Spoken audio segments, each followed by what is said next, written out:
Well, hi, folks. Welcome to episode 3528 of the Survival Podcast. Today's episode is called The Dollar is Dying. I actually wanted to call this episode The Dollar is Dead. And if you've listened to me talk on this subject before or talk about economic collapse that's ongoing, not coming, you would know what I meant when I said it that way. I also figured that there's people that, don't tune into every episode, or maybe this would be their first episode on the subject, or maybe this would be their first episode ever. And those people might view that title as clickbait because obviously the dollar is not dead, because right now, if I asked you for dollars, you would not want to give them to me unless I gave you something back that you saw as being equal value to the number of dollars. So it's not dead, but a thing can be dead, but not dead yet. You ever go hunting, put a perfect shot through the lungs of a deer, and either it drops right away or runs just a little bit, falls over, and you walk up to it, and it's not quite expired yet, but it's dying, and in a couple seconds, there's no second shot or anything, it expires. It was already dead. It just wasn't dead yet. You see what I mean? Like, there was no going back. Once that shot went through and destroyed the lungs, even if that animal's autonomic system or whatever was still kicking for a while, the death had already been delivered. There's just a time between that blow and the final breath. And that's going to be a relatively short time with an injury that's severe with a true life form, like a deer or like a person. Though I will tell you that James Brady, who was shot in the head alongside Ronald Reagan in 1981, died like 25 years, 30 years after the fact. And the coroner ruled the cause of death that shooting from all those decades prior, because the damage had been done. And if he had not been shot, he would have lived much longer. So I guess even that, and that might be a good analogy for the dollar. The dollar can have had the death blows delivered, but since it's not actually a living, breathing animal or human or something like that, it can have a much longer death spiral, like a death roll of a crocodile or something like that. And like a beast that is dying and already delivered a death blow, it can be very dangerous in that period of time. So that's where I'm coming from today. One thing I'll tell you is that when I went to go live, I saw that I wasn't supposed to go live for like another 28 minutes. And I think when I set up the stream today, I set it up for 13:30 Central Time in StreamYard, even though I announced it as 1 o'clock. So if we caught you off guard going a little early, I'm sorry, but got to get going, man. Okay, got a whole day ahead of us. We got to get this going, right? So here's what we're going to chat about today in this mindset. You're going to need to be holding a group of assets. So I'm going to lightning round, go through them here. Then we'll do our intro stuff with our sponsors, and we'll come back and get into the topic deeper. But basically, you need cash. That's money. That's dollars, even with what I titled this episode, for short-term and mid-term needs. It's what we use right now, so you need some of it. You need precious metals, in my opinion. You need Bitcoin. In self-custody is ideal, though I'm okay with some portion of it being in something like an ETF if it's because you're stuck. You have capital stuck, like in a 401 and the option is now available, or an IRA of a certain kind. That's the only way you can do it. If you have money that's pigeonholed and you have to buy an ETF, okay, you're better off with that than like a dollar fund. I'll say that. You need some well-managed securities, stocks, ETFs, call it what you want to. I still see a place for that in a portfolio, of a well-balanced portfolio, looking forward and understanding none of us have an actual crystal ball. We're not sure. We know what's going to happen, but we don't know how long and what it's going to look like as it unwinds. Real estate, with minimal debt relative to your ability to service that debt. Even if you're a landlord, you need to make sure that you have some level of debt serviceability if you lose a tenant or two. If you're a multiple property holder.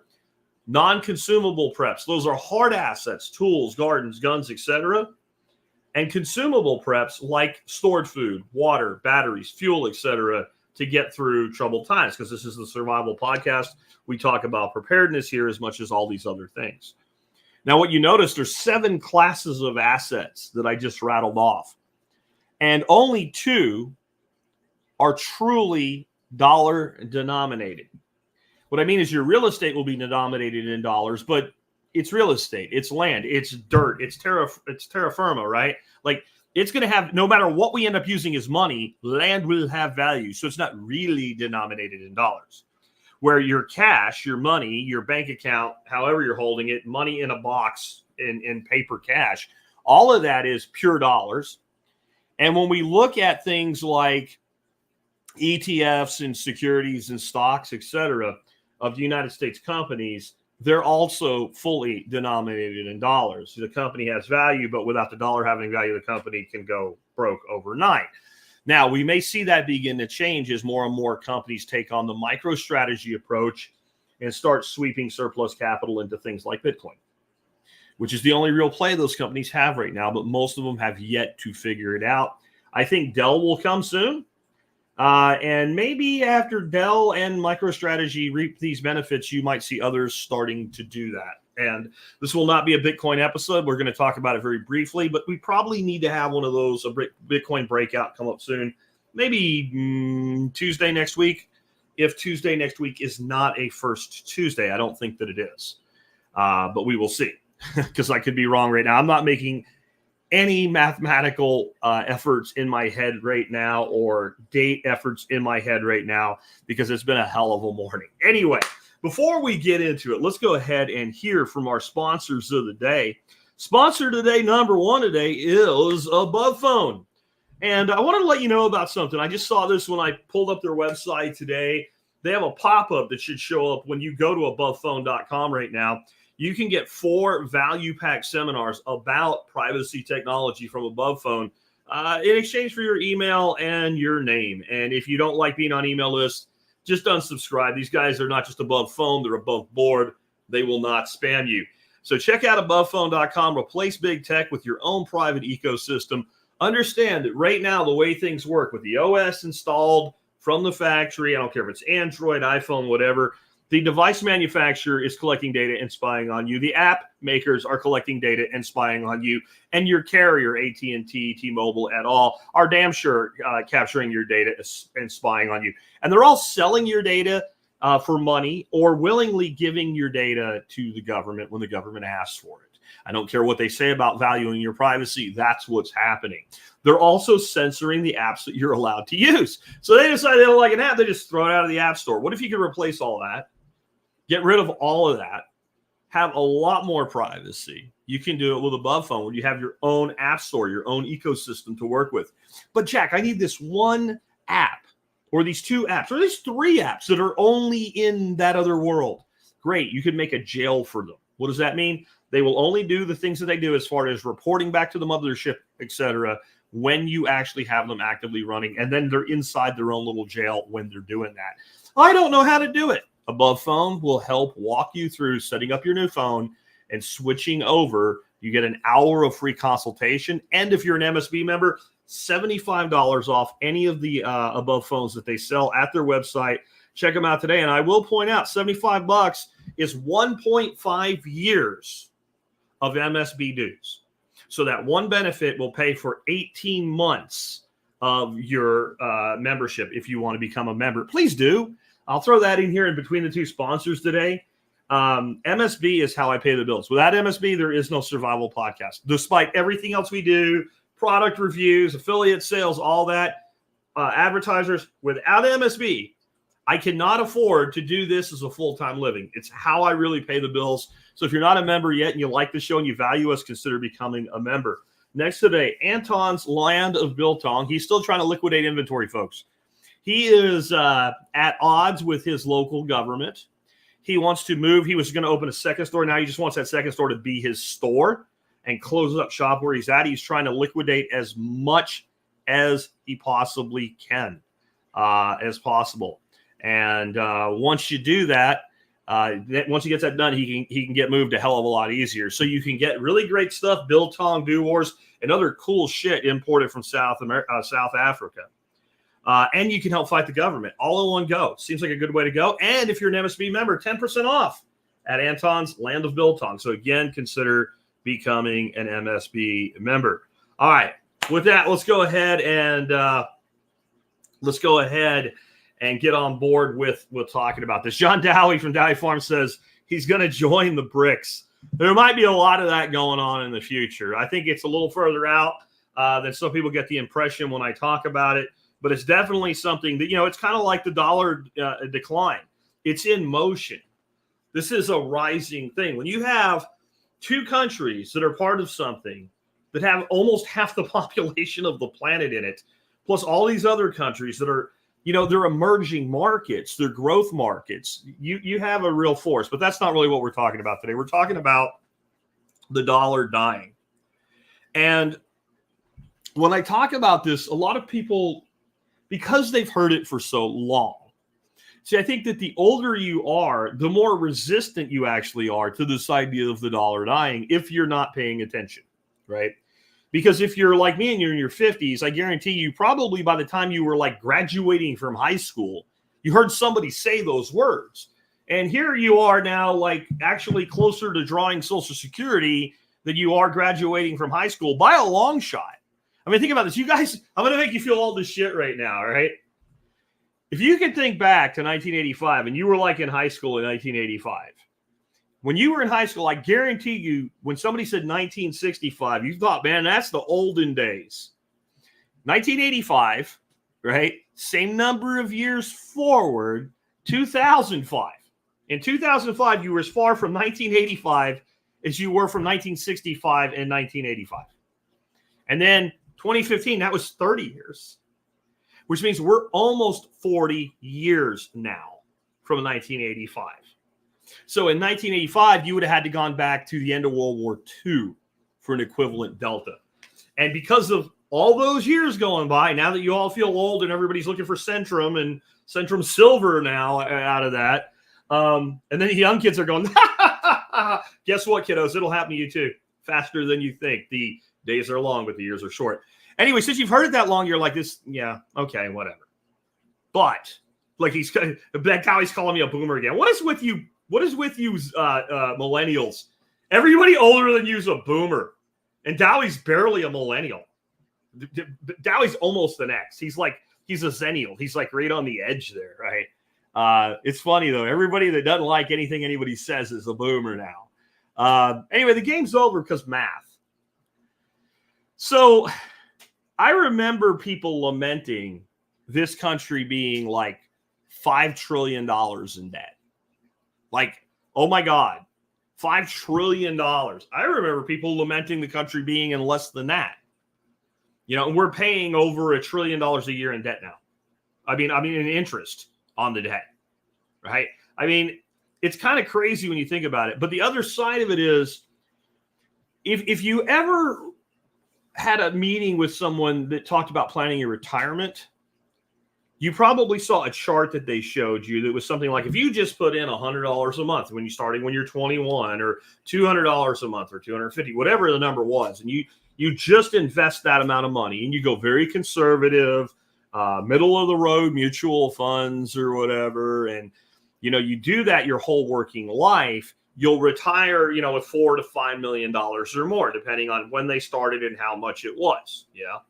So then you looked at it, right? And you were like, okay, that makes sense. And then you noticed something probably, that it was like the last 10 years were the real value of your money in that compounding event skyrocketed. Like 10 years before retirement, you didn't even have $1 million. But at retirement on that chart, you had like 4.5. And it was like, oh my God, you see that compound working for you. Okay. Well, how long do people generally have a working life for?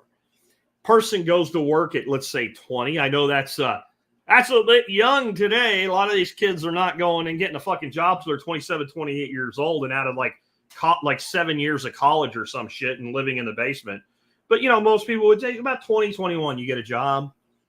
Work till you're 65. That's a standard 65, 67. Right? 20, 30, 40, 50 years-ish. Yeah. 50, 55 years of work. You done? And that's when that compounding hits. Well, when did we start this Current experiment with the US dollar under fractional reserve banking, fully untethered from any reserve status. Can anybody give me that number? Can anybody give me that number? What year did the United States dollar in its current form come into existence? I'll give you a clue. It absolutely was not 1913. That is not the number. It's not 1933, and it's not 1964. There it is, 1971. Lots of people saying it. I'm going to give it to Dowie with 72, even though the order came in 71. The real impact really started in 1972.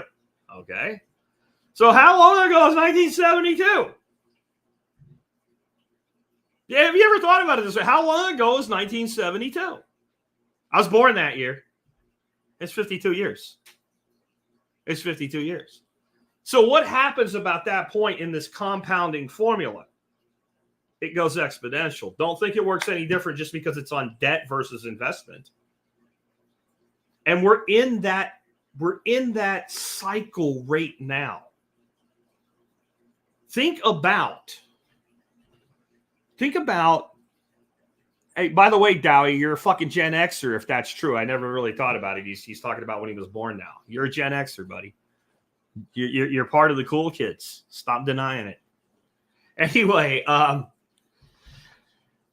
that's the cycle that we're in now. And here's, I mean, if you think about what's happened, our national debt is now climbing by trillions per year. Our interest payments are now over $1 trillion per year. This year, they'll be about $1.4 trillion. $1.4 trillion interest on the debt. And so now we're at a point where you're never really going to fully even cover the cost of the last cycle's debt addition, and you're adding it to it exponentially. This will never go away until it blows up. It has to. We can't tax our way out of this reality. We're just going to tax the rich. Good luck with that. At current spending, if the United States government decided that everybody that was worth $1 billion or more, you're going to seize all their assets. Go completely full-on commie, right? Full commie. You seize all of Elon Musk's money. All of Mark Zuckerberg's money, Jeff Bezos, Bill Gates, everybody's money. First of all, you're going to absolutely collapse the economy because most of their money's not in cash. It's in stock. Rich people control things they don't own things. So you're going to have to liquidate stock. So go dump all the shares that Elon holds in freaking Tesla. Go dump all the shares Bezos holds in. You see what I'm saying? So you can't even, but let's say you could. Let's say the paper number they give you for how much these people are worth, you took all their money. How long do you think you can run the United States government in its current form off that money? How long? 100% of it.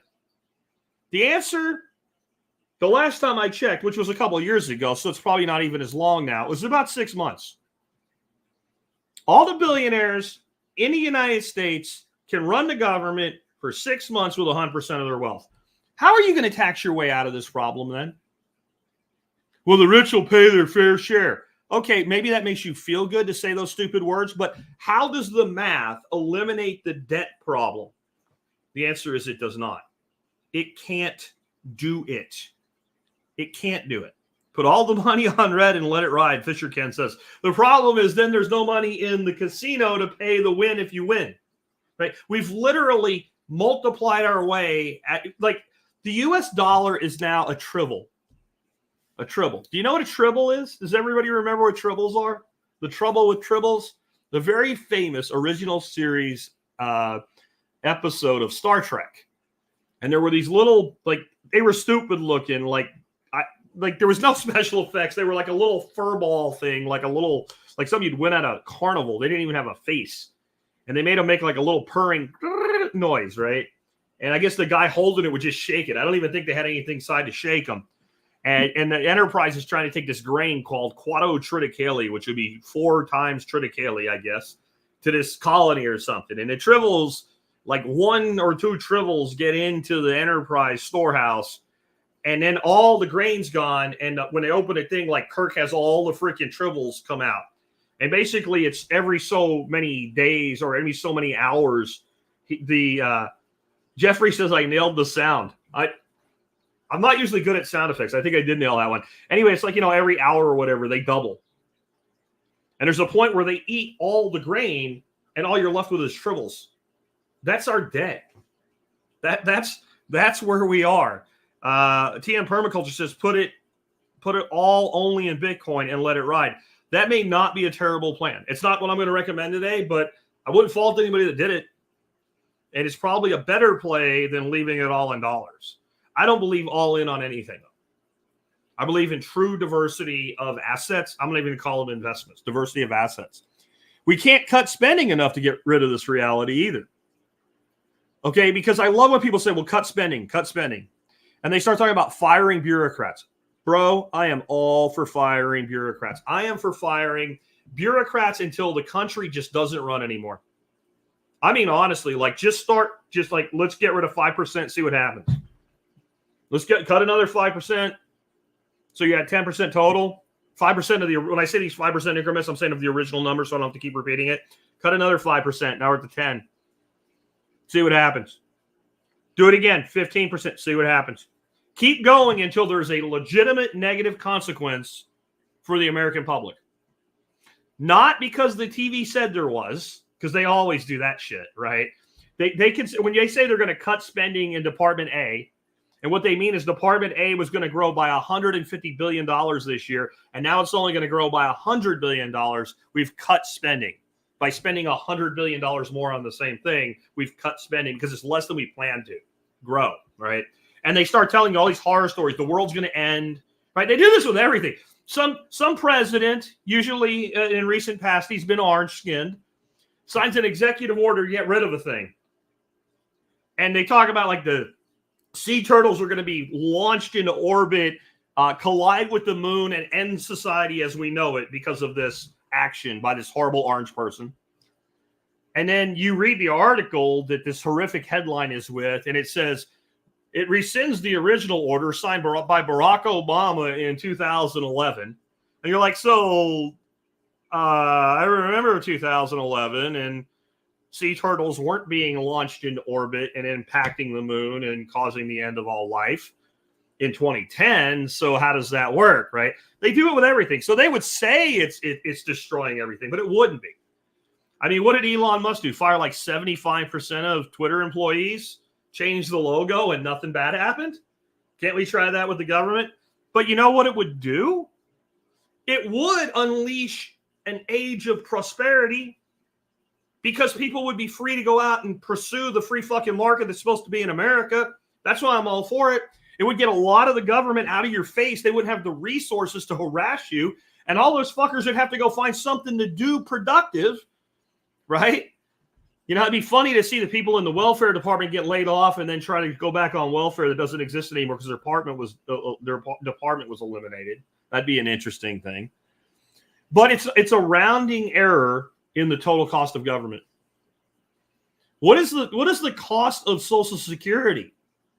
Those people put their money and they're entitled to it. I agree, but what's the cost? Where's the money come from? The money comes from the money you earn today that you think is being saved for you in your retirement is paying your grandma's Social Security check today. We're all gambling. If you think you're getting Social Security, we're all gambling that by another 20 years goes by and me and Dowie are on Social Security, that our kids will be earning enough money to pay our Social Security. That's what we're gambling on. That's what we're betting on. So what's the cost of that?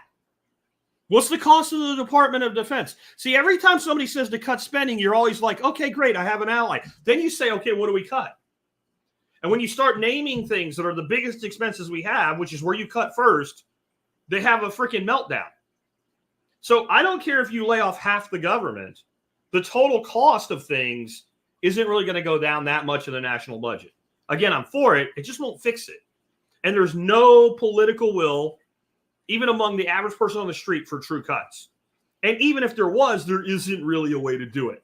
And 229 Mick, guy after my own heart, remembers things from like 5 elections ago. He said, isn't there a lockbox? No, there is no lockbox. It doesn't exist. It never has. It never will. It's a fucking fantasy. It's a fantasy. The currency will have to be rebased against something. You can't rebase a debt-backed currency with debt. You see what I mean? Like, if we had a gold-backed currency, you could rebase it against gold, but you can't rebase it with gold. Meaning, that's exactly what happened in 1933. The dollar was backed by gold at a rate of $20 to 1 ounce of gold. In 1933, it went to like $37 per ounce. They rebased it against the same commodity. They changed the ratio. And they also said, you're not allowed to own gold anymore, by the way. So you could do something like that if you had a commodity. But the current system backs every dollar with $1 plus interest of debt. So you can't like devalue the debt by 50% overnight. You can by printing more money. That's exactly what's going on the fly and has been going on for 50 years. Does anybody ever explain it to you that way? That's exactly what they're doing. When you think of inflation, you think of it from your end only. You don't really think about the back end mechanics or what are going on. So what I mean by that is, think of again what Roosevelt did in 1930s. We're just going to change 1 ounce of gold to be more dollars. That way there'll be more money in circulation. It'll be great. Everybody wins. And we didn't. Like, we ended up on a wartime footing and a whole bunch of money printing and a whole bunch of lending to the government. Those were called war bonds. And that created this fictitious belief that then started to run out mid-60s.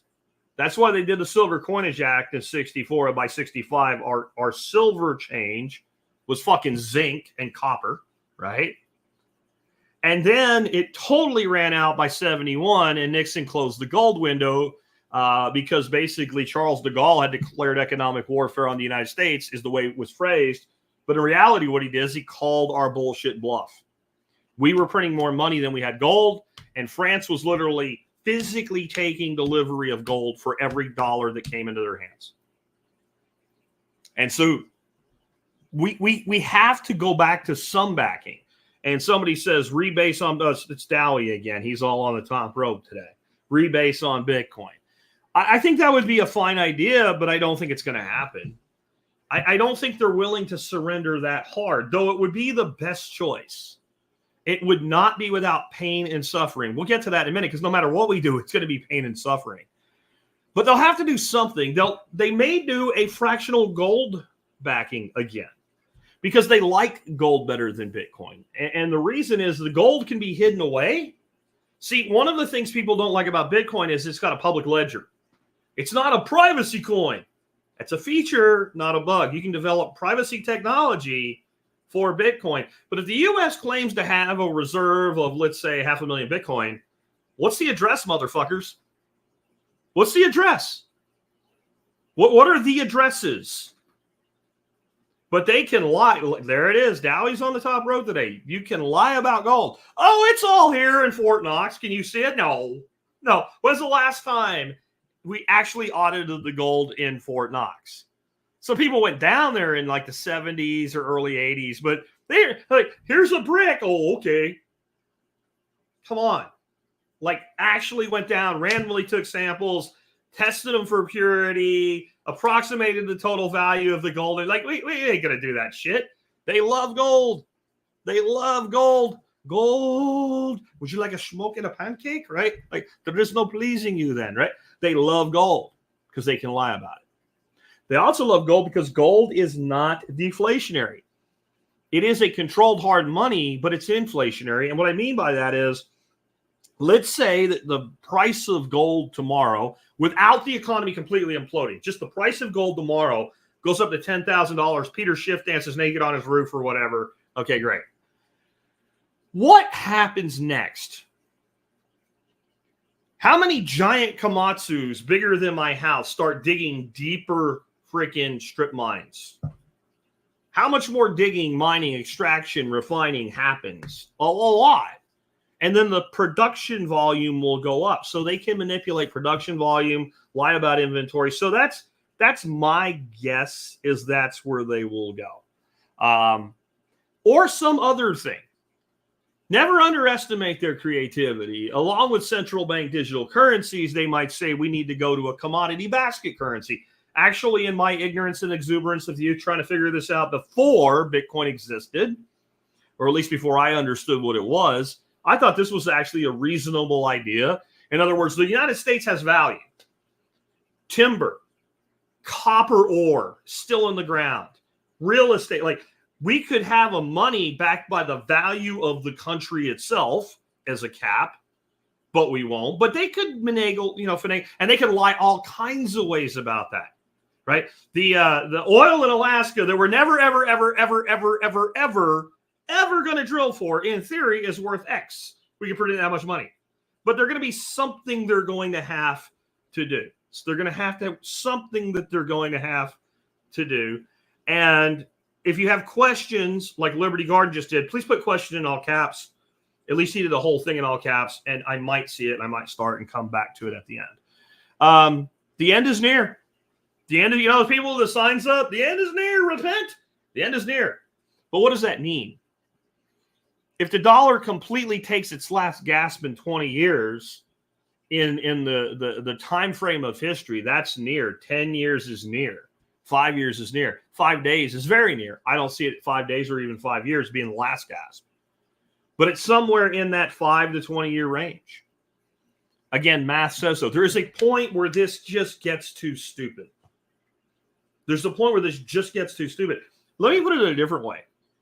How far away do you think we are in years from the United States federal national debt topping $100 trillion? 100 trillion. It's probably closer than you think. I wouldn't trust the CBO's estimates of where it's going to be in 2035 or 2034, whatever the one they have out on a 10-year horizon is right now.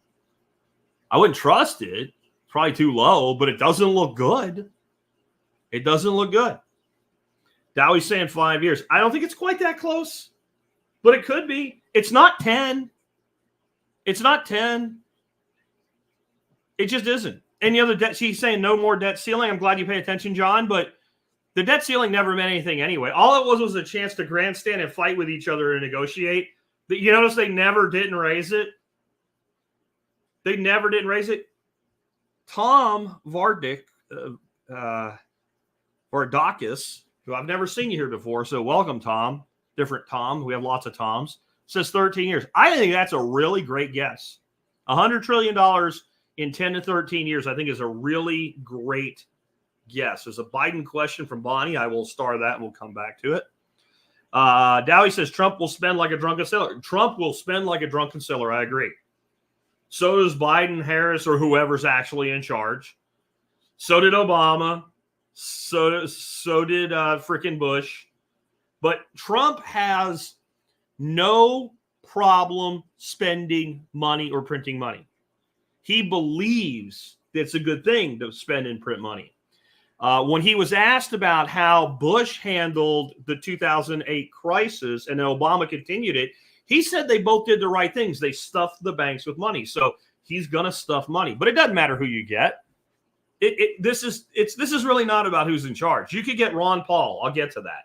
Ron Paul could take over. Rand Paul could take over. You have a freaking Congress with a majority of Rand and Ron Pauls in it, and we're still screwed. And one step closer says, so did Reagan. Thank you for saying that. Reagan is like the godly nature of the right is Ronald Reagan, right?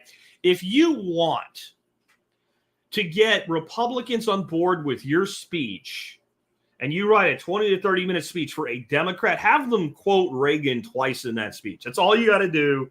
And they love Reagan. Reagan not only spent money like a drunk sailor, Reagan presided over the largest tax increase so far in the history of the country. Some of you know what I mean. Some of you don't. You'll have to do your research. I'm not telling you today. But it has to do with money you think you're going to get back. I'll put it that way. And you're not. So what can we do in defense? I know many won't believe me, but I'm back to Bitcoin. Buy Bitcoin.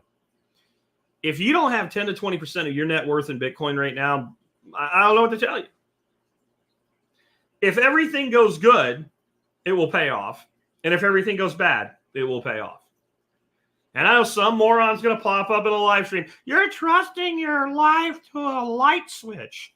And all their money is in fucking bank accounts and stock markets and 401ks. And they have like 3 pieces of gold that they think they're going to live on when it goes to $1 million an ounce or some stupid shit, right? We need to have flexibility here. Remember, I have 7 primary types of assets that we need to be in. The beauty of Bitcoin is I can transfer it to somebody in Japan and no one can stop me. That's the beauty of Bitcoin. And it's finite in supply and it works and it's protected by the most powerful computer network that humans have ever built. There is nothing the NSA has or the CIA has or the NSA and the CIA and DHS has all put together that comes close to the power, the total power of the Bitcoin network. And that power in that network exists for 2 reasons: to secure the network and to verify transactions. That's why it's there. There's nothing else, right? What if they shut off the interwebs? I know John's not being a dumbass. He's actually asking a dumbass question, right? Just for the purpose of, so somebody else doesn't ask it, that means it. If they shut off the internet, all of their plans go away. They can't control you without the internet. They can't run their own shit. He mentions CrowdStrike. CrowdStrike, no problems for the Bitcoin network. CrowdStrike, blue screens of death all over the place. Car dealerships, airlines, etc. shut down. Bitcoin, right? But think about what the CrowdStrike was actually pretty limited in scope. Really? Like my PC over here didn't get a blue screen of death. Mark safe from CrowdStrike today, right? But gotta not get distracted by these. But if you have this much of a disruption to society because some people's systems are down, what does it look like with the internet shut off? See, people that say that, they just don't think. They don't think. First of all, your job's gone. And what are you going to do with your gold when there's no internet and the whole world falls apart? I hope you have some way of surviving for a good year or 2 before you think you're spending it, because nobody's going to want gold if they need food. And trust me, they shut the internet off in our current state. Food will be your priority. You'll need bean bullets and Band-Aids more than you need gold or Bitcoin in that scenario. And don't bet on that scenario. But that's why we have 7 classes of assets. Gold, Bitcoin, currency all require a functioning economy to have value. I'm sorry, they do. Booze, smokes, and bullets. Yeah, Dowie's right. Why do you think there's an ATF?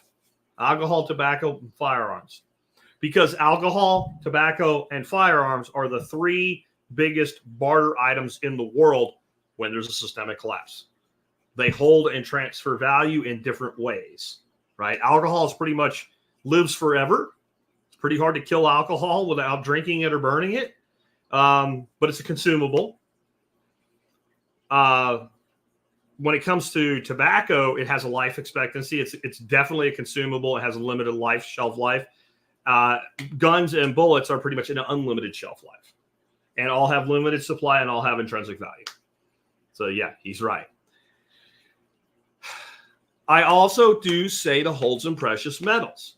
I think sometimes when I come down hard on Peter Schiff's bullshit, the people think I'm anti-gold or anti-silver. I come down hard on Peter Schiff's bullshit because it's bullshit. Because Peter Schiff doesn't have nothing to talk about. You want me to tell you about gold and silver? Buy some and hold it in a secure manner. That is all you fucking need to know. There's nothing else you need to know. You know, aim for 5% to 10% of your net wealth in precious metals. That's it. I'm giving you the whole fucking thing. I could go on for 20, 30 minutes and tell you about the different forms of silver and gold you can buy and maybe some different types of safes you can use and different kinds of ways to secure your metals. And at that point, I have nothing to talk about if that's my only thing. Why do you think Peter Schiff makes his living, makes his bones off of shitting on Bitcoin? Because there's always something to talk about with Bitcoin, and there's never shit to talk about with silver and gold. I bet you Peter Schiff has a shitload of Bitcoin. If you go to Shift Gold right now and you want to buy gold, they'll take Bitcoin for it. And they have. In fact, they were one of the first large companies to ever accept Bitcoin. So that's why I call them out on this bullshit. Not because gold or silver doesn't have value. So I think somewhere in that 5 to 10% range. The beauty of gold and silver is they truly are anonymous wealth. We're redoing our wills right now. And I mentioned the precious metals to my lawyer. And she basically said, just say percentages or just say everything. That way, if there's like somebody wants to contest it, they can. But no one needs to have an inventory of your gold and silver in your will. That's if your son knows where it is and it's being left to him, just make sure he knows how to get it. Done. There's a extreme value. Like I said, the public ledger side of Bitcoin is a feature, not a bug, but there is a place for privacy. And so gold and silver, anonymous wealth. I hate gold and silver in IRAs. I hate it, especially physical metal. You've taken anonymous wealth and you've made it the most public wealth there is. ETFs, I get. Same reason I'm okay with Bitcoin ETFs if the money is stranded capital and can only work through an ETF. Land. I don't care as long as it's not in a place that's stupid that's going to collapse into oblivion. If you're talking about a 1/4 acre backyard and your primary residence and that's all the land you hold, you are better off than being a renter. So many people talk so much shit about buying property through the teens. Well, I don't see why you'd buy property. You'd have to rent your house from the government. And now those same fucking people are paying more money to rent a 2-bedroom fucking apartment than I pay, including my taxes, including my insurance, and including my principal and interest to sit here in a 2,500 square foot house with 3 fucking acres. So fuck you. It didn't work because the rules change. And when you buy property with financing, you lock in the terms of the financing. And you only alter those terms when it benefits you. When you rent, I decide as your landlord, hey, your lease is up. I'm increasing your rent. Oh, you don't like it? Well, fuck you and move out. And like I said, right now, a 2-bedroom apartment in Fort Worth, and not the best brand new apartments either, is about $1,800 a month for a 2-bedroom apartment. All in, I pay less than that for my house. 3 acres, 2,500 square foot, 2 stories, 2 shops. And that one shop, if you built it today, those of you who have been here, you know I'm not exaggerating. My one metal shop, when I say metal, it's not a metal shop inside. It's a metal building on a concrete thing. 3 bays with doors and 1 bay that's just got a regular walk-through door. So 4-bay steel building, 1,500 square foot, friggin' 14-foot ceilings, 70 grand. Easy, it would cost you 70 grand. $70,000 to put that building in. I paid $205 for the whole place. And people say, but Jack, you bought years and years. It was 10 years ago, fool. Right? It was 10, 11 years ago. It's not that long. And you don't think it's going to keep happening that way? You need some real estate in your portfolio. Somehow, some way. And the only way you're going to lose is if it's in like LA, San Francisco, Seattle, Chicago, New York City, etc. And you may not lose there, but you could. And one of the things that I always reflect on when I think about this is the civilizations that rose and are now rubble. And no one living there, 10, 15 years before it became rubble thought it would ever become rubble. You can go back 5,000 years or 50 years, and that's the case. Go look at some of the neighborhoods in Detroit or parts of Chicago. Go look at them.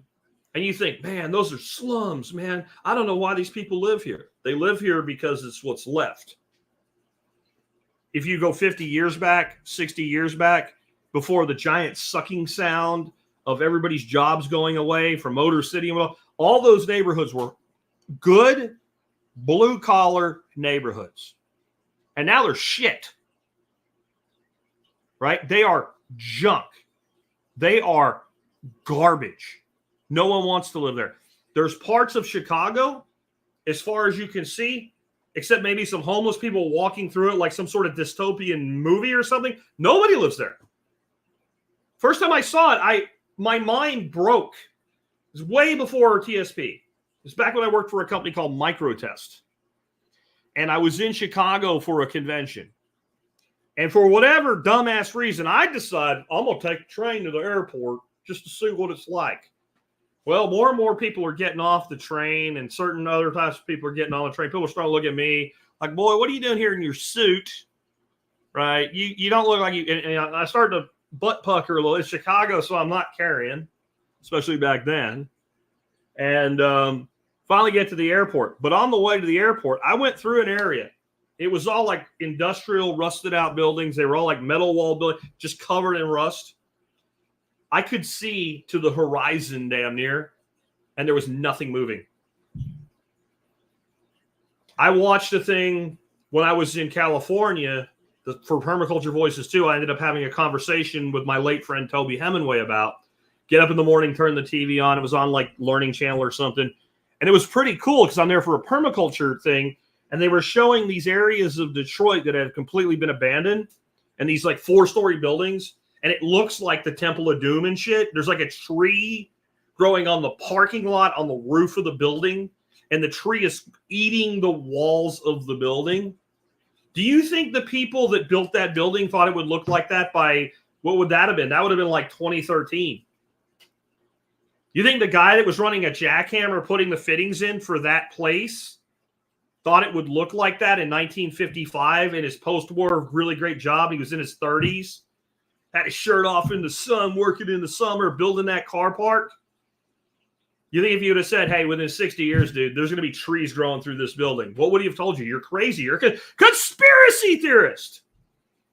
So I'm telling you, there are suburbs all over this country, especially in the places that are the dumbest in the way they're behaving. That's their future. That's their future. Hell with countries or companies, states like California, Washington, Oregon, Illinois, Massachusetts, New York right now are literally exporting jobs. And they're not exporting jobs to India. They're exporting jobs to South Carolina. They're exporting jobs to freaking Mississippi. Mississippi's a growth. I mean, it's still a very impoverished state against the national average. But right now, there's industrial growth in Mississippi when there's a collapse in California. Freaking Elon Musk had the last straw. It's not to prop him up or nothing, but he's moving Tesla's headquarters and SpaceX headquarters. Or no, he already moved SpaceX headquarters. He's moving Tesla's headquarters, even though they already have a lot of stuff here. One of the two, SpaceX or Tesla, their headquarters is still in California. It's moving. And then one of his other companies, what's left of Twitter, California, is moving to the Austin area. Don't think that doesn't hurt. And it's everything, basically. Whatever ain't here, he's moving here. Right? And you have to really think about what you're doing when you let that happen. How many jobs is that? Then what's the cascade effect? You think like if 7-Eleven closed, how many people do they employ? How much spending did they do in all their local markets? But now what if all the 7-Elevens were in California? You see how that goes? You can't just reinstall shit when it leaves like that. I see California doing to itself what globalism did in states like Arkansas and Missouri and Mississippi, et cetera, about 50 to 60 years ago. It began, and it really crescendoed about the time of the early 80s in the Reagan Revolution. Let me tell you another story. A few years ago, me and my buddy David, we went up to Nicole Sauce's. I think it was her first workshop she ever did at her place. And on the way back, we get to Memphis, Tennessee, and we're on, I guess, 30 going through Arkansas. I don't know if it's 30 or 40 once you're that far up. But, like your next big thing is Little Rock. And we look at the time and we think about the next day's travel time, and we're not going to punch all the way through, but we could make Little Rock. We get about halfway to Little Rock. I think it's like 150 miles. We get about 70 miles. And both of us, we're just beat. There was some shit that happened earlier in the day. We probably, in a normal situation, would have made Little Rock no problem. But we realized we're not going to make it. So he gets his phone out. He starts looking for hotels. We're like 5 miles from an exit where there's a hotel. There's 2 hotels. I'll tell the story about the 80s bar, like a time travel trip in another episode. We end up staying in this hotel, and we drive around this town, and you can tell there used to be something there. There used to be something there. And we find this industrial area with like warehouses and warehouses and warehouses. It looked like 10 of the giant Amazon warehouses like cobbled together. It was bunches of companies and everything. And we're like, wow, this really used to hurt. This really used to be something. This must have really been hurt by exactly what we don't know. Well, I think it was last year or the year before, we decided to go up to Self-Reliance Festival that Nicole also runs with John. And on the way home, we decide we'll stay at that same area and we'll go to this time-traveling 80s bar. And the bar was nowhere near as cool this night than it was the story I'll tell you in the future. But it was cool and it was nostalgic. We get in there and I go up to the bar to order another drink because no one's coming to our table. And there's an older guy sitting there and he's talking about the town, and I could tell he's from this place. And I asked him what happened. I said, there's all this stuff back here. And he starts explaining this as though he's talking about it like 5 years ago. Now, I was there 5 years ago, so I know he's much further back than that. And I said, well, when did this all happen? He said, it was late 60s through the late 70s. It just all fell apart. And it was basically all of the jobs went overseas. All of the manufacturing, distribution, etc., went overseas and was reapportioned coming in through ports on the coasts and then going up into the rest of the country. He's like, it used to be great because, the highway passes right through here. If you think about, you go one way, you end up in New York City. You go the other way, you end up in Dallas, Texas. You go to the south, you end up like Jacksonville, Florida. Like, it was just a great hub. And if it needed to go on an airplane, there were all these options for that. And it was just a great hub for everything. And people lived here. They had a great blue-collar economy. People got along. Community was tight. And it just all went to shit. And now there's trouble. There's crime. There's everything you expect with a decaying society. And the population is 20% of what it was. And we have 200, 300% more problems. Don't think this can't happen. And Dowie's saying what I really hope people take from this. These places are all over the U.S. New York has them. Drive I-20 into West Texas. Absolutely. Absolutely. Another trip we took one time, my wife and I were coming back from Florida, and we were going to Arkansas. So the years we lived in Arkansas. And we came back like diagonal through southern Louisiana, northern Louisiana, then southern Arkansas, and up to where we lived. Just farms and farms and farms. Giant automated farms. That's all that there was. And little towns. And the little towns were derelict. I mean, you could look at this town and go, this town probably had something going on 10 years ago even. And there were trees growing through the roofs of downtown buildings. We saw this one lake area. We saw tons of these beautiful lake houses, but everything in shambles around it. It used to be something. It used to be a resort. So the blue-collar workers in places like I described at that bar fell apart. Their economy died, and then that resort economy died because who the fuck goes there if it's not like a 4-hour drive? It was people that were 4 to 6 hours away, and instead of getting on a plane and going to California, they went to the lake. And they stayed there, And once that went away and the tourism died, the whole thing fell apart. So when I say land, you got to be damn careful where you buy and what you buy, where you buy it. But land needs to be part of what you're doing. Land provides a place for you. It can provide you food. It can provide you a place to run a business. It is your retreat, it is your shelter, it is your homestead if you do it right. You need to develop your skill set. Your experiential capital is one of your asset classes. You need to be able to do things. And if you can't do things, you need to learn to do things. You need to have a good 10 skills in your pocket that not everybody has, that other people will see value in. If you have that, you have time to get by until you gain more skills so you can get by even better. You have a reboot possibility. I'm going long today, so I'm going to leave that one there. We've talked about developing skills over the years a lot, but you need to see it as one of your asset categories. I really encourage some of you who have never heard me talk about 8 forms of capital. Go to the Survival Podcast and put in the search box 8 forms of capital and listen to some of my stuff on 8 forms of capital. Experiential capital is huge, and it will be even bigger in the future. You need to form networks of people to support and do business together. You need people you can pick up the phone and call or text or send an email to, and they will do business with you if they can. They're not going to buy shit from you just because you have a pretty face, right? Unless you're an Instagram girl or something like that, right? You need people that see you as a value, a center, a store of value, and they want to exchange value with you. People that you can trust. People that you can trust. That you can trust in a bad situation where maybe you have to do some things that are in that gray market or that black market, right? Because you might have no choice in coming years, and you want to find those people now. You want to find those people right now, this moment. You need to find them. Because let me tell you how this works.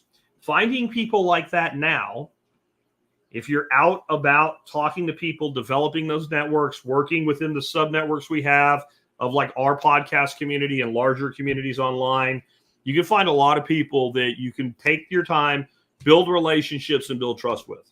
And build trust with your neighbors. I don't care if they're preppers. Build trust with your neighbors. Build trust with coworkers. And when you find one not worth building trust, don't build trust with that one.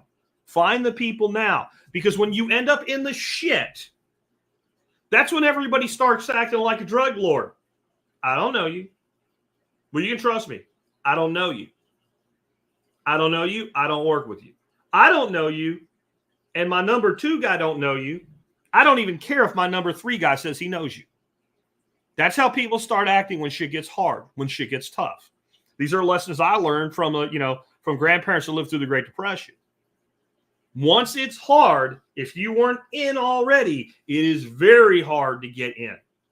Build those relationships now. Develop food production. That may or may not be a garden type of thing. I think gardens are the best answer for the most people, but the person who can raise rabbits with a lawnmower to feed them is completely independent from the system as far as food goes. Now, there's probably some other things that they'll want, but you see what I'm saying. You can raise rabbits and never buy a bag of food. I think you should always have some pellets on hand. I think it's a good prep for the rabbitry, right? But you don't need it. There's freedom in that. If you have some pasture, a pasture full of sheep, like a hair sheep, like a St. Croix or a Dorper or something that eats grass, and you just know how to move them around. Maybe you have some fodder trees.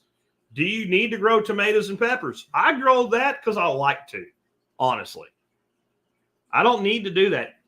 Eggs and meat are human food, the highest, most nutrient-dense food. So some way or another, you need to be producing food.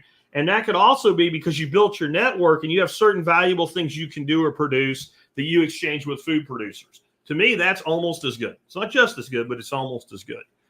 You need to build a business.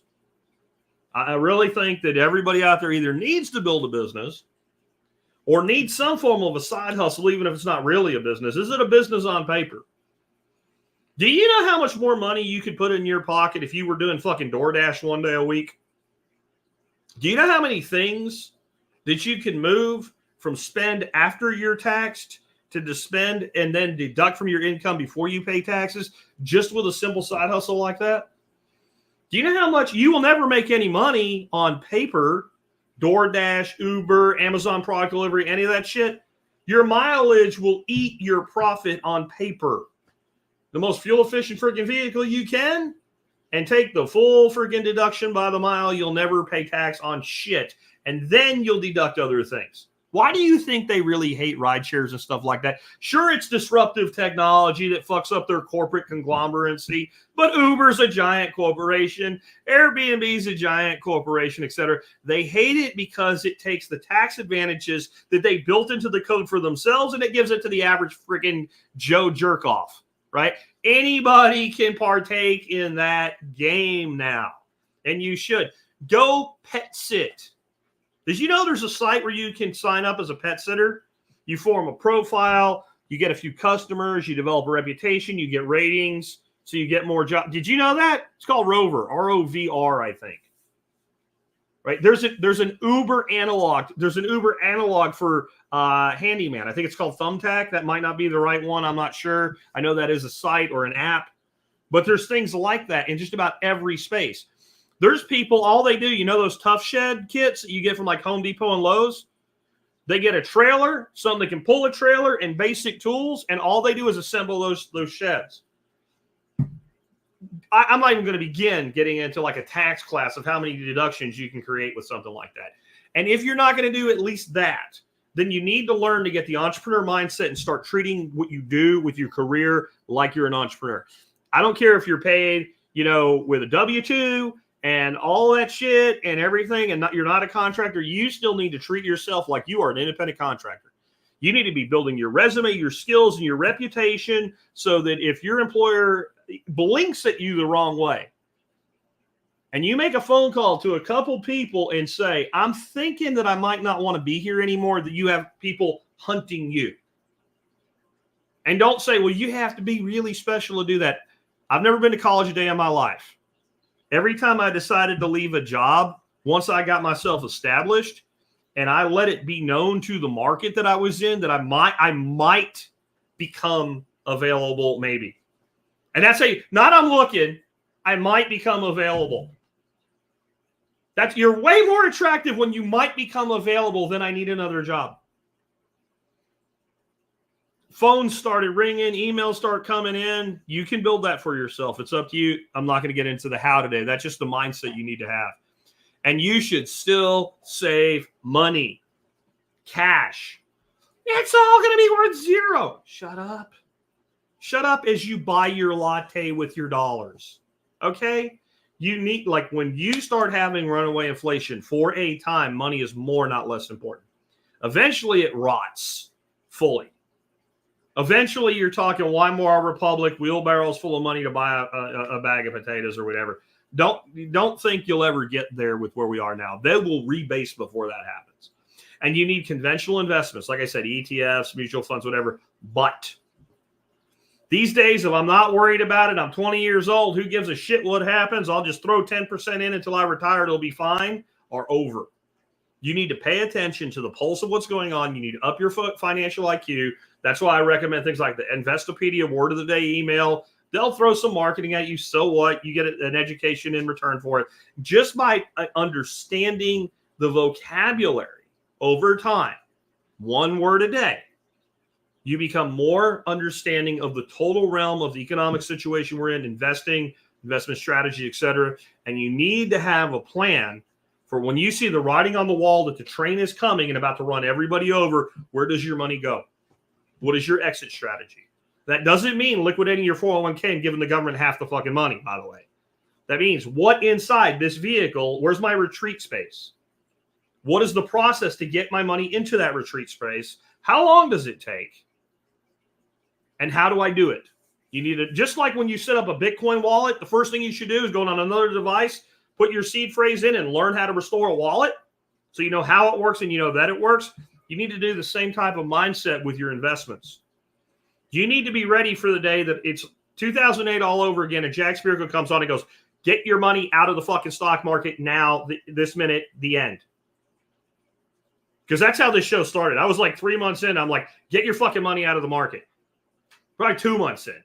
And people are like, shut up. You don't know anything. I had like 1,500 listeners, all of them yelling at me almost. And 3 months later, I'm getting emails from people saying they're fucking crying. Legit crying. Because their dad just called them and thanked them because he can still retire because I got through to them and they got through to their dad and their dad did it. It will happen again. Probably quicker than you think. Probably quicker than you think. Here's a few things that you need to understand as we wrap up about why this just, I know some of you still believe, but they can fix it. Can they restart it? Can they kick the can a few more times? I don't know. I think we're reaching the end of that game, but fix it as in permanently, as in prevent the inevitable. No. One is just math. There's a point where the math kicks in, like I said, with exponential results. I'm going to pull something up real quick here that I want to talk about. And the actual article is not about money, really. I wrote an article in 2014 saying why I wouldn't bother to vote in 2015. And what I'm looking for in that article right now is what I said about debt. Okay. That's not the line, though. I thought I said something about... Okay, so I wrote this in 2018. Let me get it pulled up on screen. Sorry for those of you guys on audio. Share this tab instead. Here we go. There it is highlighted. And this was written October 27, 2014, as we were coming up to the most important election of our lifetime. That's what they said at the time. And I said this in this article. It really wasn't about voting.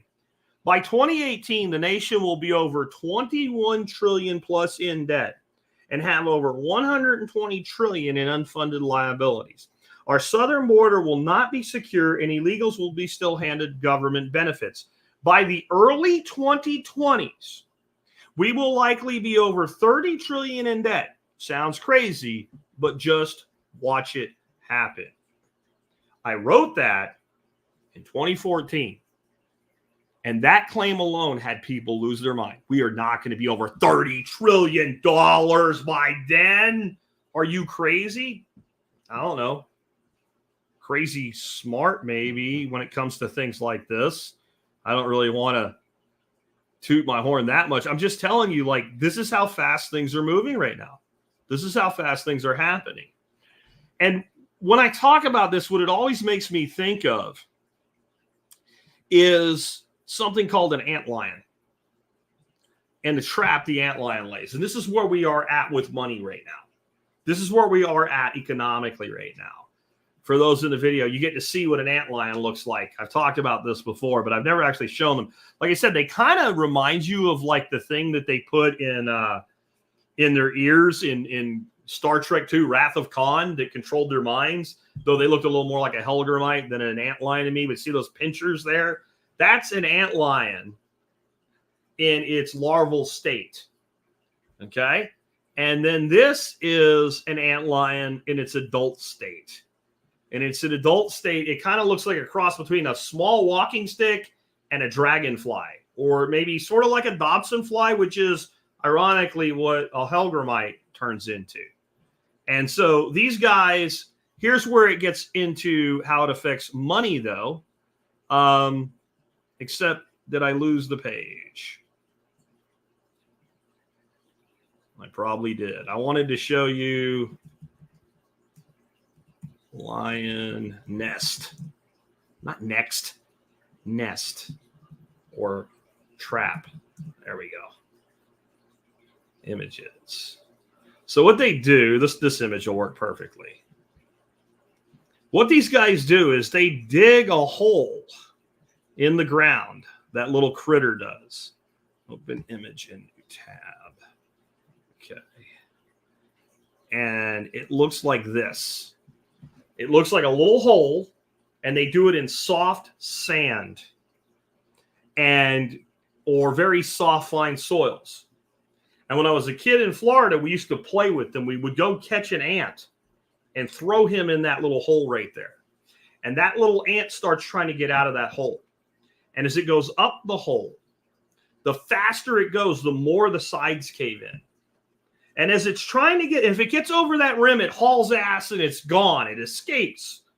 But the antlion larva is not having that. That's its dinner. It needs that ant so it can become that fly thing and fly away. So it starts from the center of that hole shooting dirt. Like, it's kind of cool looking, actually. It like spits dirt. And that dirt hits the ant, and the ant eventually falls down to the bottom of the hole. The antlion grabs the ant's little ass, pulls her underground, and eats her. Kind of makes you think that maybe this is where they got the idea from Return of the Jedi or was it Return of the Jedi with the pit, that Jabba had the people thrown into, and they were going to be digested slowly for 1,000 years, right? It's kind of like that, except the antlion takes care of this matter much faster than 1,000 years, and the ant goes. That's where we are with the debt right now. We went over that ridge. We can struggle, we can try some things and try to get out, but inevitably we're going down there, and it's mathematical. It's mathematical. There's no way out of this pit. There has to be a rebirth, a renewal. And what is when you're going to have a rebirth or a renewal or a resurrection? What do you have to have a resurrection? A death. How do you get to spring? You go to winter and all the leaves fall off the trees. Everything dies and turns gray. And then rebirth comes. Well, I think we're returning from a little bit spiritual here and a little bit historical here. We're returning to the concept of cyclical time. This is part of the fourth turning. I'm going to be doing something on that soon, by the way, because this, weak men create good times create weak men. Like all that shit. Like if you think that's what the fourth turning is, that's such a tiny little piece of it. It's much more about this concept of time. So there's three kinds of time. There's chaotic, there's cyclical, and there's linear. Now, there's only really one kind of time. I'm talking about a human perception thereof. So chaotic time is the Aborigine time. The only thing you know of the past is stories passed down through your ancestors. You don't really have the concept of the movement of the planets and the stars and the point where they make a calendar and you can know what's coming and when it's coming. And you can keep track and not just say a long time ago or many generations ago or in the time of our father's father, right? And as you keep adding one dad to it every time that you go forward with the story, like you can actually say in this year this thing happened. Before you have that, you have chaotic time. There's no concept of a link between yesterday and today. Now, the age of enlightenment, the age of the Romans, the Mongols, like all of these civilizations that rose and fell, they discovered the concept of cyclical time once they started being able to create a calendar and be able to build a mound and say on this day the sun will be here at this time of the day, right? Things like Stonehenge or Serpent's Mound or stuff like that. And they began to develop the concept of time as a calendar. Then they could look to the past and see, well, what happened 100 years ago? Gee, that looks a shitload like what's happening right now. Well, what happened in the middle? Well, in this 20-year, 25-year block, the next thing that happened was this. Let's see if that happens again. Holy shit. Something very similar did happen. And they started to see 4 generations, like 4 seasons, being as inevitable as the procession of time and seasons. Just instead of a season being 3 months, a season became 20 years. That's the concept of cyclical time. And that's the core of the fourth turning if you've never read it. Well, we progress beyond that because we're so much smarter than those stupid ancient Romans who built roads that are better than any road we can build today. By the way, I'm just saying. These fuckers built aqueducts that moved water across countries with perfect 1-degree pitches. And they built it with no mechanized equipment whatsoever, but we're smarter than them. Okay. So we went to the concept of linear time, meaning that it's important to pay attention to the past, but the past has no real bearing on the future unless we repeat the mistakes of the past. And it's not inevitable that we will.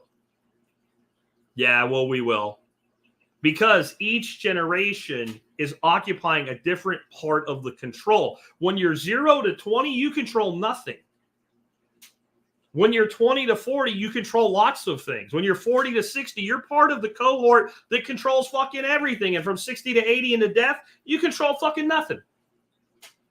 In our system of politics and all, you might have a few old guys like Trump and Biden, but in the reality of the space of the world is run by people that are 40 to, I'm going to say 70 at the latest.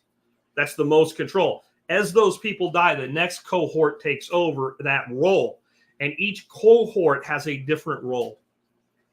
We're waking up to that. And that cyclical concept of time leads us to an understanding that we are going to have a reckoning with everything that we've done. And it will look a lot like what's already happened. we're beginning to understand collectively, I think, that linear time in the way that I'm speaking of it is for stupid people. That's what your teacher taught you. Your history teacher, when you were in high school, and said, we study history so we won't repeat the mistakes of the past. And I've been telling you since before I knew there was a book called The Fourth Turning, no, that is a lie. What did Jack teach you? All the way back in 2008, if you were around, 16 years ago. We study history because some dumbass will repeat the mistakes of the past. We need to know what it looks like so we can prepare for it when it happens. I didn't know that I already knew what this book was about. I'm listening to it right now. And I think that's what we're seeing. This problem is global and equally so among nations. You know, John mentioned the BRICS earlier. The BRICS are a rising force. They will be a new economic force, but they're going to have to develop, like they keep flirting around this idea of like a gold-backed currency, and people and nations will loan the money and they'll pay interest on it. And maybe, I don't know, but they're going to have a new form of currency for it really to become what it can. And if you have enough horsepower behind that, it may become the new global reserve. Who knows? Who knows? People think Bitcoin will be the global reserve currency. It could be, but I don't know that it will. And it doesn't have to be incredibly successful. It can just be a form of alternative payments and alternative wealth. But we'll see. I don't think many nations like that idea because they have to give up the ability to print, expand, contract the supply of the money if they do that. It may play a role in it. They may do a fractional Bitcoin reserve. That would be good for Bitcoiners, and it would be better for the world, but it wouldn't fix the problem, but it would be a start. And in time, good money will always, and I mean always, push out bad. This is a misunderstanding about Gresham's law because we think linear instead of cyclical. So Gresham's law says, well, what will happen when you have a better form of money, people will hoard it, and they'll spend the shitty money. And that's why if you go out right now and you look for a 1950 quarter, when you get your change back from Albertsons, you're probably not going to find one. You'll probably find a lot of 66, 67, 68, 69 and forward, but you ain't going to find many 64 and back because I remember the 80s where we used to always, when you got change, pick through it. And I bet you once or twice a week I found a silver coin. You even get to where like you just get the coins in your hand and you shake them. And if there's a silver one in there, it sounds different. And you're like, ching, ching, ching. Oh, there's one in there. Oh, there it is. Right. I find them once a year now, maybe once a year. That's about it. It's kind of crazy. So that's the first part of Gresham's law. But what's the second? The second is when people stop taking the shitty money, when people don't want it anymore, or people start charging a premium to take the shitty money. See, they cobbled this fractional reserve garbage together. This is something you have to understand. It's a terrible system, but it works. Jack, it doesn't work. It's been around as long as I have. It works.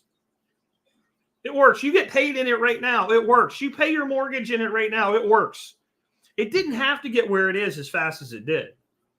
When they first set up this new concept of fractional reserve, it did have some inherent limitations placed on it. And there were some assumptions made like, well, yeah, you could do that, but that's really stupid. And we're smart people, and the people in control of it will always be really smart people. They'll never do that. We know not to do that. But maybe we might have to do it once in a while for some emergency. So we should leave ourselves that flexibility. And then all those fucking people got old, retired, and died. And their kids took over. And all their kids are spoiled fucking kids. Part of that cyclical fourth turning. They grew up without hardship. See, the people that created the system you're in right now, for as bad as it is, who were they? The boomers. No, they weren't. The fucking boomers in 1971, how old was the average boomer? 20 or under. The boomers didn't build this shit. Fucking silent generation built this shit. These are people that lived through the Depression. They fought World War fucking II in Korea. They understood that what they were fucking with was dangerous. But they thought we have to do it and we'll never make it as bad as it's been made. Because it's been turned over 3 generations now. The people that built this, they've been dead for 25 years. Some of them maybe 15, but they've been out of the game for 30. Their kids took over. Their grandchildren are running. Now, there's still some old fuckers in there. I get it. But overall, they're still in. It's their kids and grandkids running things today. They didn't live through hardship. They had everything handed to them, and they don't want to lose what they have. So if they can keep what they have longer by expansion, they'll do it. By contraction, they'll do it. They don't give a fuck. That's the problem today. And it's as much as I hate some of these old fuckers, as they die, it will get worse. Wait till their grandchildren who are millennials, young and middle-aged millennials, are 50 and in total control. That's not very far away. That's about 10 years, John. That was your number, wasn't it? Right? That's an interesting comment. I'll go ahead and star that.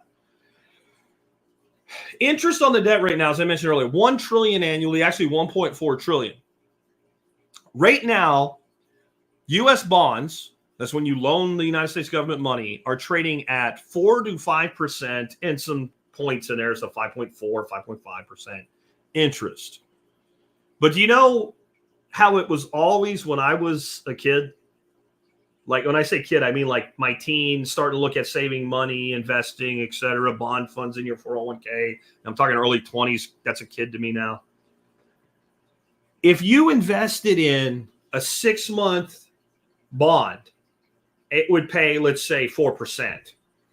But a 30-year bond would pay something like 6.5%, 7%.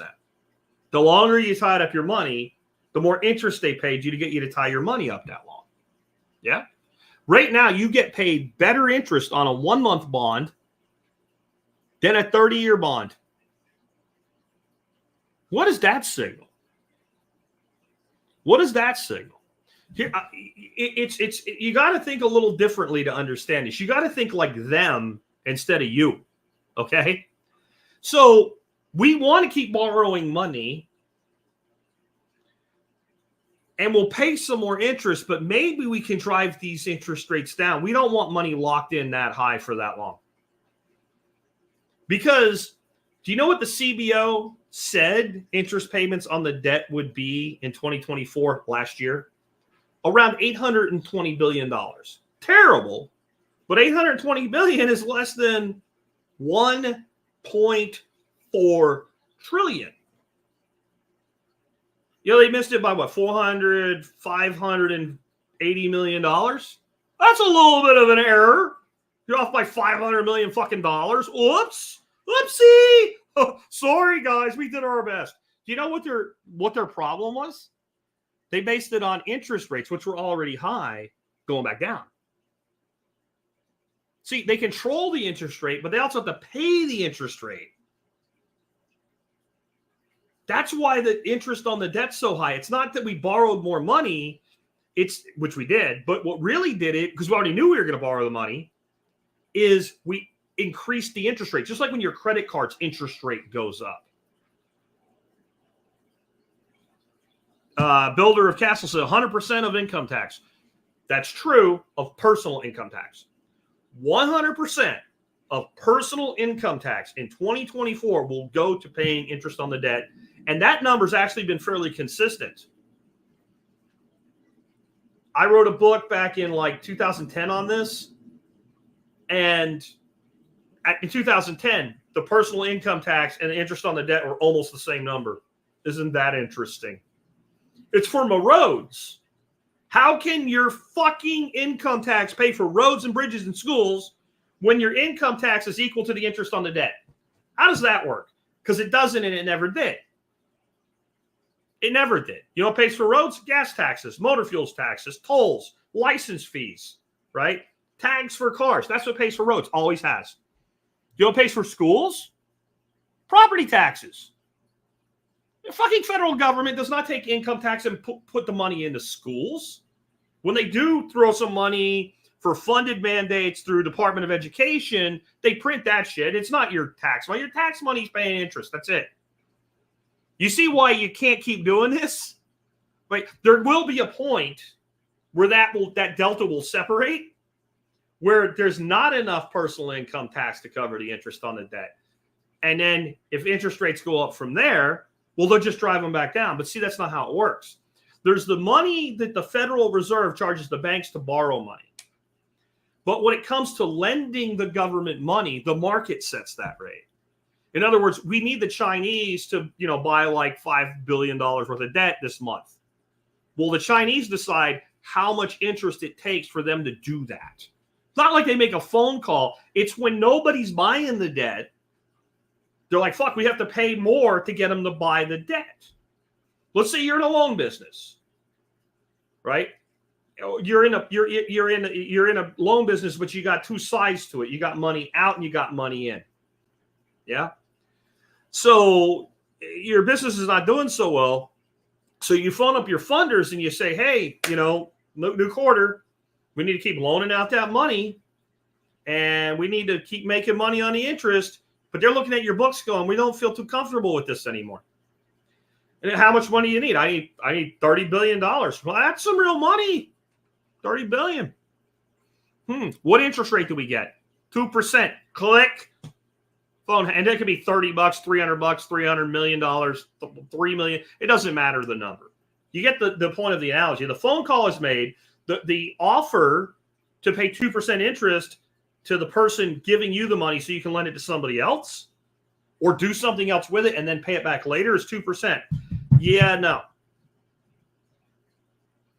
So again, in this metaphor, then what happens is the counter offer is, okay, we'll raise rates to 3%.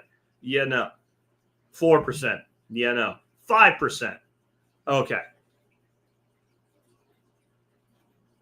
So we're on that knife's edge right now of where that number, because it's going to start applying to all the debt across time, makes the Federal Reserve's balance sheet crash. That's where we're headed. Again, this is with 4 to 5% interest rates. Do you know what interest rates were in the late 70s, early 80s? They ranged between 14 and 18% on a mortgage. It was like buying a house with a credit card. To get a mortgage from a bank when you had good income and good credit.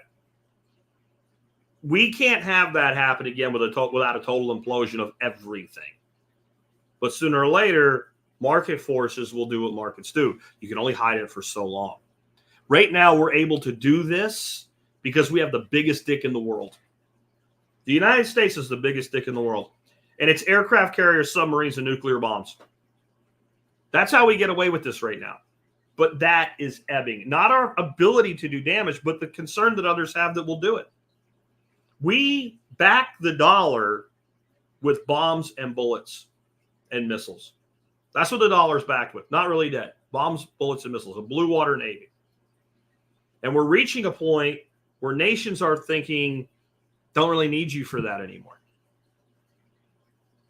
You might not want to believe it, but you may want to prepare for it anyway. There's also a tsunami of shortages and gluts, and it's over and over and over and over again. You can't get a thing. The price goes through the roof. Everybody makes the thing. The supply gets flushed, and it crashes, and it's not worth anything anymore. When you get into that kind of a cycle, people start seeing all the stuff they buy as disposable. You can't build a real lasting growth economy anymore. It's all a game. It's all a hustle. It's all dope dealing. People are buying things for the emotional hit. I still have people in my family doing this, and I can't get through to them. It's amazing. Like people, they write me and say, well, how do I get through to my friend or my family member or whatever? I don't know. I can't either. It doesn't matter that you guys listen to me. They don't fucking listen. Tell them they need a budget. I have one particular family member. I tell her she needs a budget, and she says, you just don't want me to spend any money at all. You're a grown-ass woman. You spend all the money you want. I just want you to know what you're spending and what you're spending it on so you can make adult-level decisions. She doesn't want to look at that decision. It's like the person has a lump on their side, knows they need to go to the doctor, but once the doctor says it's cancer, it's really cancer. Yeah, it's already really cancer. You have to address it as early as possible. And that's where we are right now with that supply of shortage and glut. If you've never really understood why that's happening, it's because the things people are buying aren't real. They're not investments long-term in their life. They don't really do things for them. They're spending money on shit they don't need and don't even really want. This particular person, I don't want to name them by name, but if they ever heard this, they would know it's them. They have shit that they've bought that's still in the bag it came in, sitting in the back of a closet. But they will buy something else this week or next week. I promise you. And that is driving the cycle. But that cycle is driven from the other end by the people gaming it. Whatever I can get, whatever I can flip, whatever I can do. And I don't begrudge them because I'm telling you, you should be on that side of the equation. But the problem is it will never really result in like a long-term economic building. Think about how many things people spend a lot of money on and they become paperweights. Think about computers. When I was a kid, my first computer was a Commodore 64. I am that old. And I don't remember the baud speed of the modem that I ended up eventually getting for it, but it was almost as much as a computer. I think it was like 300 BPS. And we used to like dial into these basic like archaic chat rooms that were just like one giant string of consciousness. And you had to have a list, like one of your buddies would have printed out. And you would buy or rent or borrow or get your hands on somehow that list. And then you'd have these phone numbers. And then you dialed the phone and put the receiver in a cradle. And it made that same AOL, right? A lot of you go, what the hell is that? Look it up, modem handshake sound, right? And then you could talk to people. That modem was a couple $100. The best modem you could buy at the time, I think, was 2400 BPS, and it was like $1,000. And there was like another 200 for the software that went with it. And my computer was like not advanced enough to run that modem, right? I remember I worked my ass off. I made a deal with my dad. I wanted a Commodore 64 because my buddy had one. And I wanted to be able to do all the cool things my buddy did. And so this would have been about 83, 84, I'm guessing, somewhere in that range. Was still living in Jacksonville. And I said to him, if I can save half the money, will you put in the other half and buy me the computer? I guarantee you, if he thought I was really going to do it, he would have said no. He didn't want to be bothered that particular night that I asked that question. And he was like, there's no way that kid's going to earn and save $250 without pissing away on candy or something. Well, I went and did it, right? I went out and found every way I could, and I spent no money. I was literally like at school, instead of buying a whole lunch, buying like one thing and saving half my lunch money. I went crazy for like, it took me like 6 weeks only to save up $250. And I went to my dad and he's like, well, guess I have to do it now. I'm like, yeah, you do. So then he stalled for like 2 more weeks. He finally gave me the rest of the money. I think he was thinking I would piss that away. I finally got the computer and I bought the computer. So it was like $500 to buy a Commodore 64 computer in the 80s. That's like $2,000 today. What can you get one for one right now? I mean, it might be usable as a prop in a TV show or something. That's about it. But at least it did a thing. Think about how much things people piss away money on that never do anything, that go out of value that quickly. That's the cycle of boom, glut, bust over and over again. And it happens everywhere. It even happens in places that like you wouldn't think it's going to happen, but yet it was obvious it was going to happen. And when I said it, people told me to shut up. You want a place? Cannabis.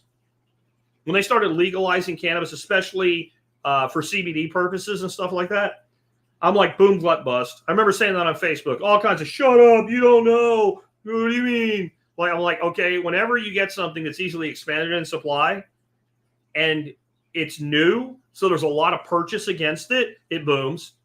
But as it booms, more and more people get onto the supply side, and eventually supply exceeds demand, and you get bust. And at least it's useful and does something. But what you used to be able to live on with cannabis production from a small-scale producer today, you can't even get close. You can't even get close. We used to be able to employ 10 people growing. One person can live off now. It is what it is. Boom, glut, bust. And then all the mega trends are in place. And the shifts in megatrends, education, automation, real estate migration, et cetera. It's all in effect. In my area, one of the most well-off cities in what's known as the Dallas-Fort Worth Metroplex. And if you've never lived in a place with a true metropolitan area of many cities making it up, I think a lot of people that have never been here don't really understand when they hear Dallas-Fort Worth. They think it's two places. It's not. It's Plano, it's Richardson, it's Grand Prairie, it's Arlington. And these are all cities with their own governments and police departments and everything. And there's like 7 million freaking people in this area in all these different cities and towns. Well, probably the place where the most rich people live is Plano. It's in the North Dallas side of things. They're closing 6 schools next year. This is one of those places where people, I'm moving to Plano because the schools are better. I don't care if the property taxes are high. Little Johnny's worth it. Closing 6 schools, 6 elementary and 6 junior high middle schools next year. 6. Plano, Texas. One of the biggest growth markets of the early 2000s. My old business partner, Neil, that I mentioned from time to time, we were in Frisco, just north of Plano. That's why we were there. Super growth market, huge tech. We'd go to the Chamber of Commerce, Richardson, Plano, etc. I was on a technology business council at the time because it was good for finding business relationships. Huge growth, falling apart. Ericsson, as in the phone manufacturer, was in Richardson. I cabled all the buildings. I was the project manager doing the cabling work for those back in the late 90s, mid-late 90s. There was this gorgeous building that Ericsson put in Plano. Big, gorgeous, 10-story building, copper roof, copper eaves on it. It's a hotel now. It's that's how fast things turn. And these mega trends are doing the same thing. Education. People are going to homeschooling.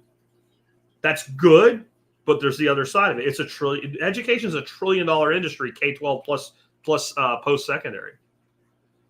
Look at the textbook business alone is a huge scam, falling apart, being ripped asunder by technology. Why do I need to spend $300 on some professor's textbook when I could read it on my iPhone?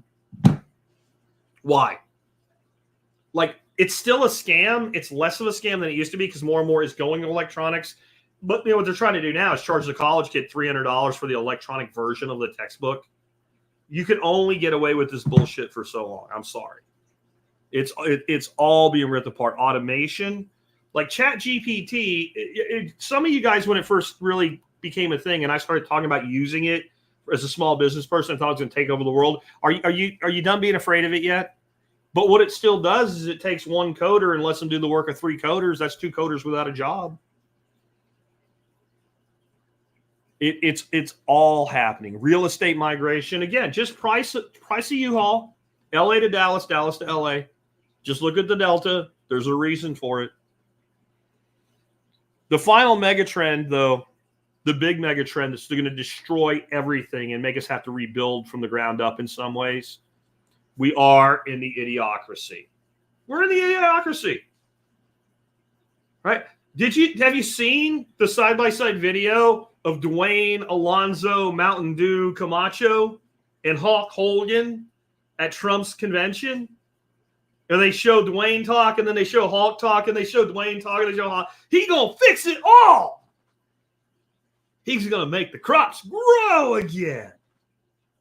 At least Not Sure was like, I don't know if I can do this shit. Where Trump's like, yeah, I can do all that shit. Okay. We have a generalized ignorance and stupidity in society today. Absolute, huge generalized stupidity.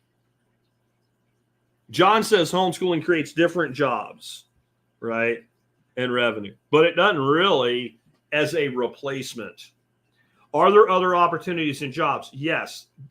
But it will never replace the amount of GDP, overall contribution to the economy that public ed has. It'll never replace it because it shouldn't be that expensive. But see, when you build on an error and the error becomes evident, the pain of the error is then felt. Do you understand that? When you do something the wrong way, you get into the sunken cost fallacy that have to keep it going. And the longer you stay in that fallacy, when you correct the error, the more painful it is.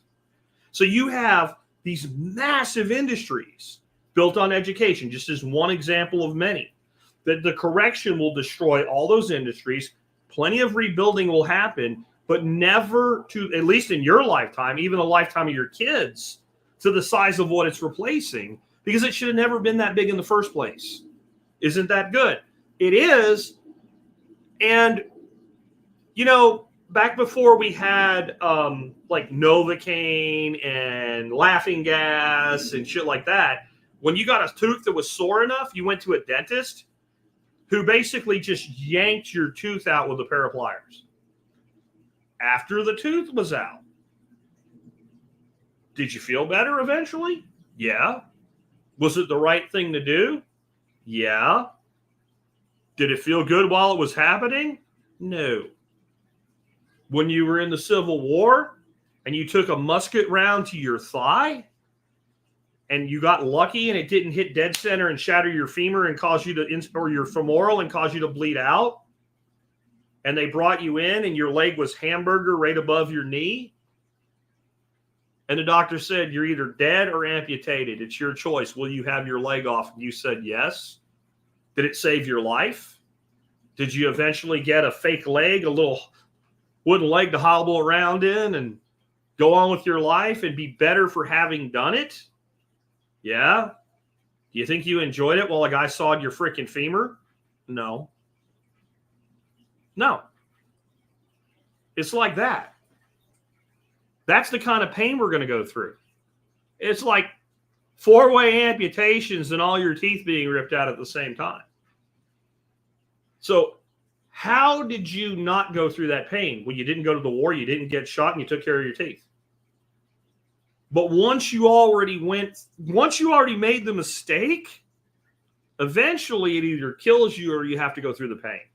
Well, at least those instances, you know, even if you're drafted, you actually choose to show up and be in the war. You have other options. You can run away, you can draft dodge, you can buy your way out of it. You know, you still had to show up. Toothbrush, you can go to the store and buy one. What you eat, you choose what you eat. In this case, a lot of those choices were made for you. What has been done that has caused all of this problem that now needs massive surgery with no anesthesia? Somebody else made the decision, but we have to go through the cure. That's what I'm saying today. And I hate it. I hate it for everybody involved, but it is what it is. Anyway, with that wrapped up, one of the things I talked about today was building your skill set. And one of the places I think it makes a lot of sense to build your skill set is in being able to produce food. And that's why we have a website called homefoodsystems.com. Right now, there's 2 courses there. I'm pretty committed. Within 2 weeks, I'll be completely done with my side of the 3rd course. But right now, you can take one on composting, doing bioreactor compost, which is the best compost you will ever make with the least work possible. And you can take one on permaculture principle-based design. The principle-based design course is free. If you haven't taken it, you should never turn down free knowledge. And you'll see if I'm any good as an instructor. And you'll see if you like the way we teach, the courses, the certification, the tests, and all of it. You can also take the composting course. It's only $40 to learn to build the greatest productivity that anybody's ever built from a compost standpoint. And it's not because I'm that smart. It's because Dr. Johnson is. I just made it where it would work for somebody in their backyard. So definitely consider that. You also want to think about supporting content you love, like the Survival Podcast, and not being stuck in bad situations like on the side of the road. You guys know this year I started working directly with a company called Vivor, and they have this guy right here. I love this thing. This is awesome. It is a compact emergency air compressor. For those on the audio, you can see in my hand how big it is. It's about the size of a brick. I mean, a legitimate brick that you would lay in a brick wall. I did a video this morning for this with the write-up. I have an F-3528 running a long time. It has big freaking tires, and it had 3 pounds of air in the one tire. I ran this thing. It took 7 minutes to inflate that tire, but it did it. if it'll inflate that tire, your F-150s, your Honda Accords, your Honda Civics, your Hyundai Elantras, etc., no problem, won't even breathe hard. It also has a flashlight built into it, and it will charge your devices. So it has a USB port on it that you can charge phones and tablets and stuff like that with. These are about $64. They also make a couple smaller ones that cost less. You're giving a few things up with them, but for your passenger car tires and stuff, the mid-level one will probably work fine. What I like about this is actually it's a dual compressor inside instead of a single like the other two. So it just has a lot more power. It has a lot more battery capacity. Oh, the other thing, let's say you didn't plug it in, you didn't charge it up, you're out of power. In the case that comes with it, it gives you accessory cables, and one of those accessory cables is for plugging into like a 12-volt outlet in your car, your cigarette lighter style 12 VDC. This will not charge it. This is not a charging cable. It is a true power cable. You actually charge it through a USB-C port that's on the top of it. That's for charging the battery, so that can plug into your USB port in your vehicle, in your house, whatever. This is straight up power. So even if the battery's dead, as long as your car battery's not dead, you can run and use the compressor. I think these are absolutely awesome. Again, I love that they went ahead and put a flashlight in it, because even though everybody should carry a flashlight, you know, having one in your teeth or something while you're trying to air your tire up on the side of the road, not a lot of fun. It has a strobe for the light too. And these are just great. You can preset how much air pressure you want for different types of things like bicycle tires, truck tires, car tires. What that means is and it goes back to whatever you left it on. You also could change it like PSI, bar pressure. Nobody uses that in the United States, so leave it on PSI. But if you're doing this for your wife or your kid and they're not really switched on, all you need to do is set it to the tire pressure for their vehicle. You hook it up to the tire, you push the button, it starts putting air in the tire. When it hits the weight you have it set to, it shuts itself off, so you can't overinflate. This morning, not only did I blow up that F-350 tire, if you haven't seen the video yet, I just had my Challenger at Firestone because one of the tires had a leak in it. And Firestone set all the air pressure in all my tires on my Challenger to 36 PSI. The car and the tires are supposed to be optimized at 32 PSI. So I drained all 4 tires down in the 20s and aired up all 4 tires. Didn't even move the battery level on it to do 4 tires, 4 to 6 pounds of air each. The truck took it down about half bat. That was pretty tough. But you definitely want to think about these guys. If you have like an F-350 or an RV or something, I have another product on my site made by a company called Vi-Air. You probably could shoot nails with a nail gun with that compressor, but it's like $300. But I think if you're in that like class of vehicle, that's where you need to be looking for everything else. These things are awesome. And remember, you can save 5% off anything at Vavor with my discount code, available with all write-ups on Vavor product. And at tspaz.com, you can find my Amazon reviews, my Vavor reviews, and you'll help the show no matter what you eventually buy. So if you're going to spend some money, buy quality shit that actually makes your life better and improves your situation. And if you're going to do it anyway, if you can do it in a way that helps out the show you will listen to, please do. Anyway, with that, I'll wrap up. Tomorrow we have an interview. I'm not sure about this, but I think it's the first in several interviews we're going to be doing about rabbits. I put out the call for that, and I've got 3 lined up in 3 different ways, and I'm pretty sure that's what we're going to talk about tomorrow. Then Thursday, expert panel show, Friday flashback, and we're kind of hitting that hump day midweek. We'll do it all over again in the following week. Take care, guys.